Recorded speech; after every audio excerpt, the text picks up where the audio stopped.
Hello, friends. Hello, YouTube, and hello, LinkedIn. It's been a while since I've done a live, and I thought I'll just go back into the swing of things, maybe talking about some of the skills that I think sustainability professionals or anyone really that talks about sustainability should own and master. So today I'm talking about listening. Because it's a very underestimated skills to perfect. When we talk about communication, and there is lots around about communication, also communication and sustainability, we think about speaking, we think about influencing others, which is absolutely important and is very fundamental, but we never really talk about listening. So I'm going to talk about that today. But before I do that, I'll introduce myself. I'm Virginia Cinquemani. I'm the director and founder of Green Gorilla Consultants Ltd, which is a training and coaching company focused on empowering sustainability professionals to make a difference. And we do that through training courses and coaching programs. And yeah, it's a lot of fun. And we focused a lot on soft skills, so what they are, what is called soft skills, but obviously we know it's really hard to change the way you communicate, change the way you talk to people, you negotiate, you behave around people. But that's what we're trying to do. So if you are listening to me right now, it would be fantastic if you could put a comment in the chat, say hello, where are you from? And then, of course, ask any questions that you might have around the topic of listening. So let me start with my own experience of listening. So properly listening, it's hard. Properly listening means not interrupting people. Properly listening means keeping your thought to yourself until it's the right time to speak and actually understand what other people are saying. So it's not just hearing, which that's the common confusion, just hearing people talk. It's actually focusing the attention on the other person. For me personally, it's been a journey and I'm still learning, because I'm one of those people that when I was little, I got put into a corner, at the time when in schools they will put you in a corner because I was chatting too much. So I always liked talking. And for me personally, it's been a true learning curve to learn to listen. I would say the pivotal point has happened when I started coaching people. Because in order to coach, you need to stop and listen and really understand the problem. And not only that, you really need to focus on the other person. It's not about you anymore, or what you think, or your own experience, or your own life. It's about enabling, holding that space, as we call it in coaching, for another person to express their thoughts freely. And to have that space, to have that physical, but also time space to say what they want and to enable, the brain to work at its own pace. Because unfortunately, when we hold normal conversations, and usually we interrupt each other and we cover each other's voice, and we can't wait to say what we want, we are forcing the other person to speed up their thought process. And that's not necessarily the best way to make them think properly. And it happens in meetings all the time. I'm sure that you all experienced that before. And it happens to me, and it happened to me in the past, especially, that I interrupted other people because I thought what I had to say was too important to leave until the end. And, there is the one thing I would say, which is, if you've done any course with me, if we've done a mastermind, if you've done any training, you will know that I would say, okay, what is the motivation behind this behavior? Why do you behave that way? Why do you interrupt others? And unfortunately, the bottom line is we think that we are cleverer than others. We think that we have the solution that the other person is struggling to come to. We effectively think we're better, and also we are impatient because it's a fast-paced world nowadays. It's hard to stop and listen, and and give others the space to think.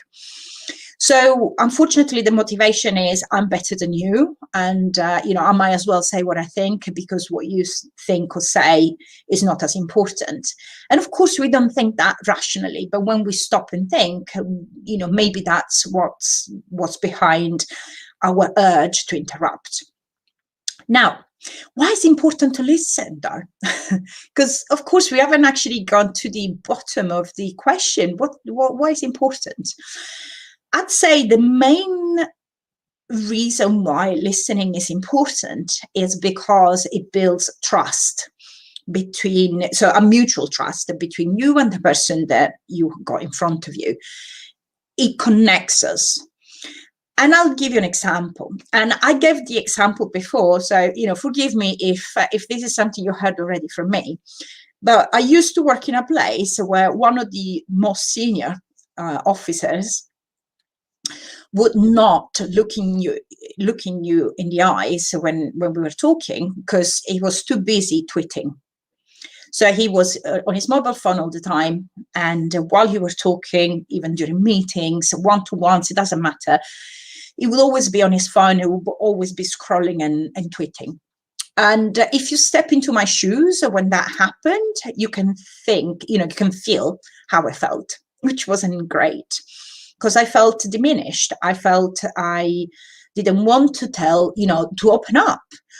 Why would you open up to somebody that is obviously not listening, even in the body language? Because that's very important. As human beings, we connect face to face, right? And that's why the pandemic has been so hard for many people, because if you don't agree with technology, this way, like we're doing now, of communicating via screen is not developing relationship further, let's say. So eye contact is one of the most important things to connect at a human level with somebody else.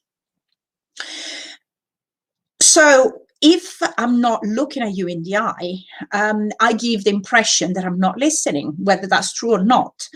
If I'm looking around, looking at my watch, the classic, even in movies, you can tell the body language is important because it gives messages. And when you look at your phone, look at your watch or whatever, you're not paying attention to that person. So you can't build that trust. That person doesn't trust you with their most intimate secrets.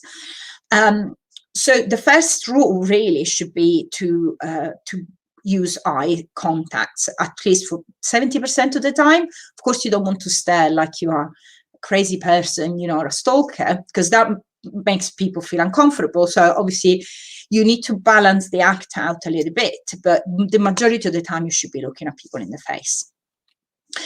And I really like this quote from the Dalai Lama that says, when you talk, you're repeating what you already know, but if you listen, you might learn something new. And that's a very profound truth for me. We don't give ourselves enough time to learn about others. We think we are connected and hyper connected, but actually we don't talk anymore. And so listening actually helps you become more approachable, makes people open up to you. It develops patience. In the fast-paced world that we're living in, it really develops patience. But also from a practical point of view, because as you know, I always like to bring it back to sustainability. It creates less misunderstanding. So if you are on a project of some sort, on sustainability project, you will want to listen to the person in front of you first. You will want to ask questions and not necessarily bring out all your knowledge at once without having listened to what the problem is. It's a bit obvious, but I promise I've seen a lot of people not asking many questions, thinking that they already know what needs to be done, and not having that conversation, which again is not just about speaking, it's also about listening to the other person. And unfortunately, that lack of mutual listening creates a lot of misunderstandings.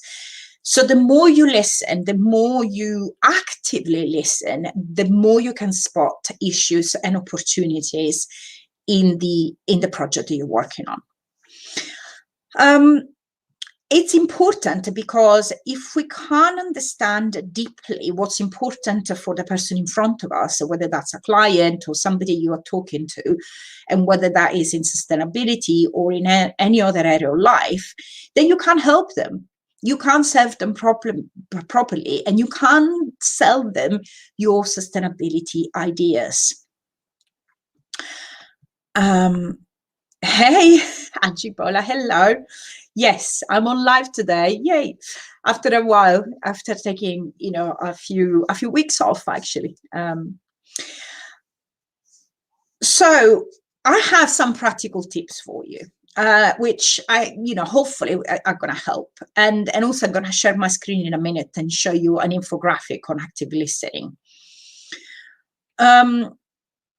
So first of all, I found very illuminating a TED Talk by Celeste Headley, which is called 10 Ways to Have a Better Conversation.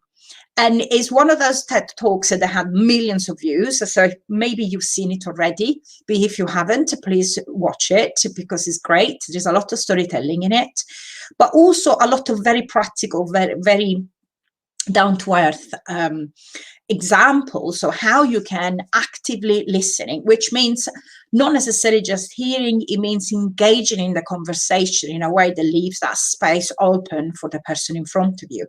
The obvious one, which you might already have guessed, is don't multitask. If you're listening to somebody, don't scroll on your phone, don't type on the computer. Even sometimes taking notes can distract that person. So it's much better to stop, think, look at that person, engage in a conversation, and perhaps taking notes afterwards. But the key element of active listening is asking open-ended questions, which means how, what, when, who, etc. Why is a tricky one. If you ask why, sometimes can be confrontational or be perceived as confrontational. Like, why are you doing that? It's quite direct, isn't it? Well, I wonder what brought you to do this is a much better way of, again, holding the space for the person in front of you and allowing them to open up without feeling attacked by you asking why. So it's important, even when you use open questions, to use the right ones. But I would say in general, open questions are better than questions that lead to a yes or a no, because you only are leading somebody in a corner, let's say the yes or no corner. You're not opening up their mind to think collaterally, which is super important when you want to have a really deep understanding of the problem or who you got in front of you. And all of this, as I said, I started learning when I started coaching people. As I said at the beginning, I was a child, I was a very chatty child. So it was difficult for me. And I stepped, and I still have to remind myself that I am an instrument for my coachees. I am not the solution. I enable them to find their own solutions. So I stepped very often into the mentor's role, which sometimes is appropriate, but most of the times isn't, if you want to really give an opportunity to the other person to open up and talk and think with their heads and really explore the problem deeply. So coaching has taught me to just shut up. And keep on reminding myself, I have 2 ears and 1 mouth for a reason. I need to listen twice as much as I speak. So really, and the other thing is, once you ask the open-ended question, really listen to the answers. What are they telling you? What is the message in between the lines, which is probably as important as what they are telling you. What is the body language like? So you need to really, I would say, refine a little bit your empathy and your capacity to read people especially what they don't say. Because sometimes the truth is too hard, or they're hiding something, and it's important. That's why you need to be focused on them, because then you can perceive. And as human beings, we're actually wired to understand others, expressions and facial expressions. So it shouldn't be too hard. But of course, if you haven't done it for a long time, you will need to refine that skill. I'm going to stop for a second to look at the chat, because there are quite interesting questions or comments. So Elisabetta says, I've been told the book that might be aligned with what you're saying. Adam Grant, Think Again, The Power of Knowing What You Don't Know. It's about the importance of keeping your mind open and to accept other people's point of view. I haven't read it, but it sounds like one to be read.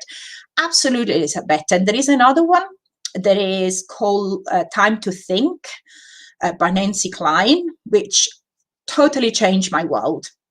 Time to Think is another book that is all about giving people time to think. And it's not just in sustainability, even in the workplace. It doesn't matter what you're doing.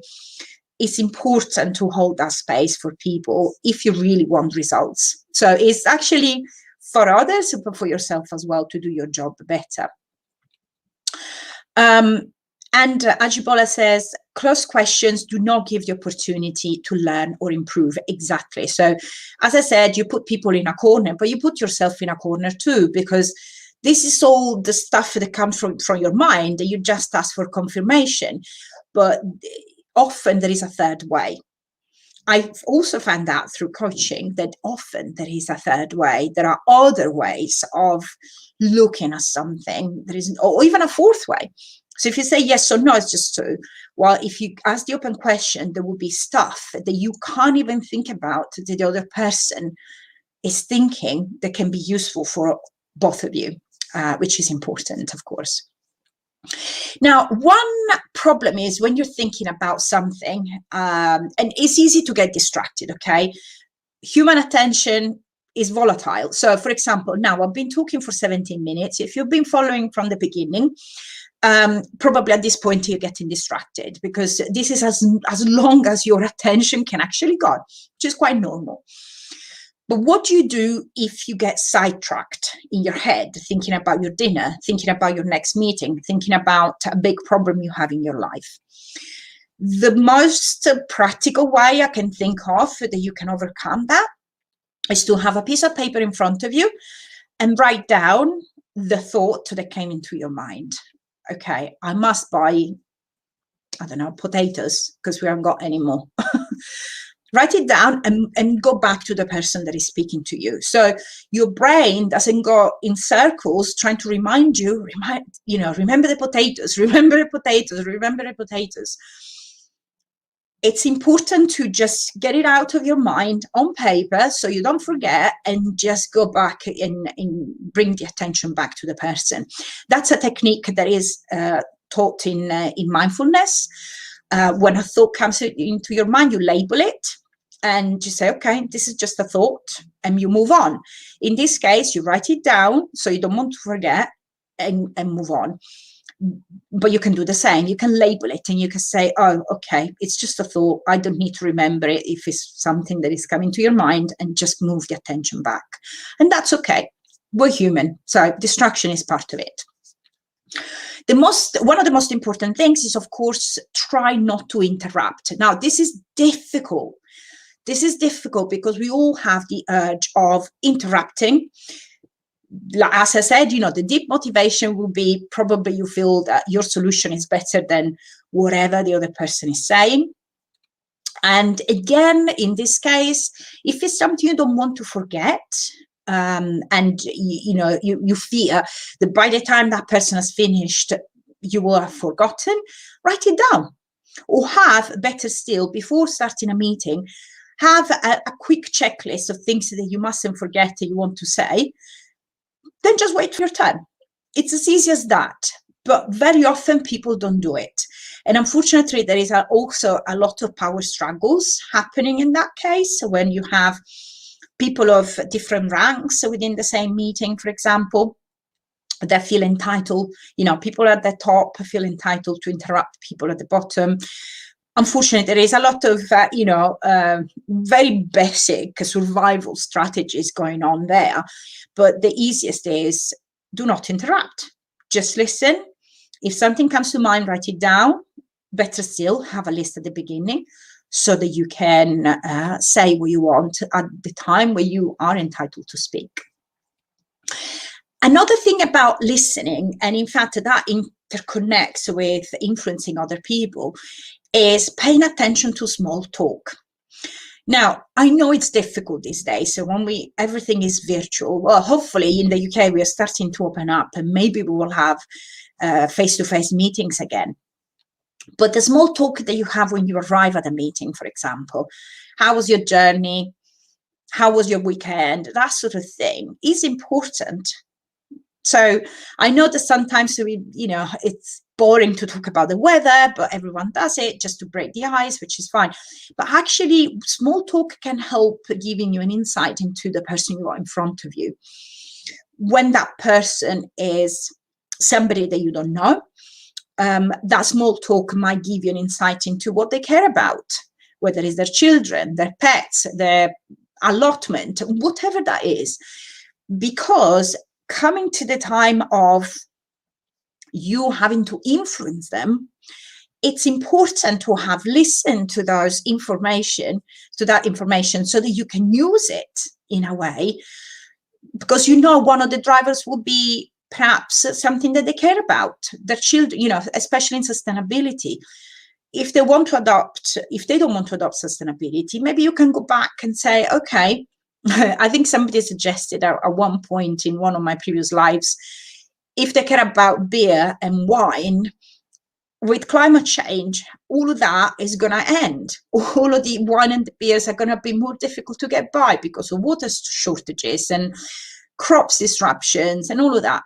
So that's the thing. Children, pets, all of this is at stake when you have a climate that is changing in a way that is unpredictable.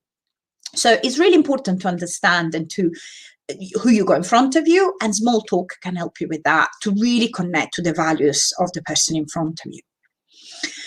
The most important thing I would say of all of it is do not judge them, because you might not have the same values. And, sometimes you boil inside when somebody's saying something and you want to interrupt and say, no, that's not true. But, hold still, wait, and don't judge them, because you might, your job is to listen, and to listen to their pain, to their issues, to whatever it is, even if they're driven purely by profit, and respond with a tailored sustainability solution. You can make a positive change despite their own beliefs. Okay, they might be driving an SUV, but if they are adopting sustainability in the project that you're working on, that's all you should care about. And I know it's controversial because you might want to go into the ethical arguments, etc. But the more you listen, the more people will trust you, the more you'll be able to influence them at the level where you can influence them, whether that's their values. It really is important to understand what they care about. If it's money, then talk money. If it's marketing, then talk marketing. For you, the bottom line should be, I want to make this project as sustainable as possible, and it doesn't matter which way I get there. I hope that's, I know it might sound a bit difficult and we want to change people's minds, but you know what? You can only change yourself. You can influence others. You can do anything else. So I think that's a good compromise, because it's really, really hard to change people's mind. And then another important aspect of this is empathy. Step into your client's shoes, or, the person you're talking to shoes. Understand where they're coming from. Because they might be in a situation in which, if you were into their shoes, you would behave exactly in the same way. So it's important to step away from yourself, your beliefs, your cultural background, whatever made you you, and take somebody else's perspective. Is the first step, I would say, to really connect with them, really understand where they come from. Let me share this because I think it's quite interesting. So this is an infographic that shows you the active listening wheel. So the steps that you should take to really actively listen. First of all, concentrate on what is said, so actively listen. So this is a sort of summary to what I just said. Show that you're listening with what they call social lubricants. And so, oh, that's interesting. Oh, really? Or, nodding. So you actually, the other person knows that you are listening. Give feedback in your own words so that you show them that you were heard. So, for example, you can say, okay, so I've heard this from you. Or, okay, if I can summarize what you said, I heard that you said this and that. And you could follow up with other questions. So could you please explain this a bit better? Or, here it says, why do you say that? But as I said before, saying why might be, a little bit confrontational. So you said, oh, how come? Which is better. And use clues when listening. So this is all about the body language. Understand, the voice intonations, the use of the vocabulary, what is not being said, not just the words, but also what is not being said. So there is research that says that body language accounts for the vast majority of what we want to say, of the message, and only the words are a very small percentage. So it is important to understand body language. And of course, open-ended questions, because closed questions can close down a conversation. So this is, you can find it if you Google it, it's called the Active Listening Network, and is a good reminder of, how to have a open conversation, an active listening conversation. Thank you, Nairi. You love the diagram. Absolutely. I think it's a good reminder, of the steps that you need to take when you speak to somebody and you try and listen actively. Okay, so this is all I wanted to say about listening. I hope it was useful. It is probably the most important skill to master before you move on to becoming a good speaker, or before you try and sell sustainability. In fact, I think is the basic ingredient to self-sustainability. If you want to push others towards sustainability, first you have to understand them really well. And then you can speak their own language, and then you can use language they understand. So I hope it was useful. Do let me know if you have any questions. You can type them in here in the comment box, or you can below, or you can just contact me, and I'm always happy to help. And if there are no more comments or questions, I'm going to say goodbye. And actually, before I finish, I wanted to just let you know that I started a podcast, which has been quite interesting for me because it's a different kind of podcast. These sort of lives I prepare, I put together some thoughts, etc. The podcast is completely freewheeling about my life in sustainability, because I want to show the authentic side. I mean, not that this is not authentic, but in those podcasts, I just say what I feel sometimes. And yeah, it's an interesting listen, apparently, from the feedback I got. And the podcast is called The Green Gorilla Unplugged. So you can find it on the main podcast platforms. So hopefully this was useful. Yes, I will see you next time. Thank you and take care. Cheers. Bye.